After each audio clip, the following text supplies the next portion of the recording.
Өкмөт Самат Курманкуловдун дарылануусуна каражат бөлөт. Кыргыз өкмөтү Москвада дарыланып жаткан Чүй облустук милициясынын башчысы Самат Курманкуловдун дарылануусуна 1 миллион 298 миң сом бөлөт. Тиешелүү буйрукка премьер-министр Мухаммедкалый Абылгазиев 2 октябрда кол койгон. Ага ылайык акча Саламаттык сактоо министрлигинин 2019 жылга карата бекитилген бюджетинен бөлүнөт. Самат Курманкулов Койташта 7-8 август күндөрү мурдагы президент Алмазбек Атамбаевди кармоо операциясынын учурунда башына таш тийип оор жаракат алган.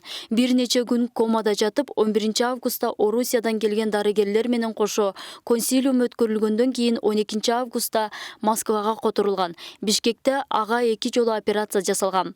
Москвадагы Бурденко атындагы нейрохирургиялык борбордо ага кошумча анализдер дайындалып, жабырлануучуну аталган борбордун дарыгери академик Александр Потапов бир сыйра кароодон өткөргөн.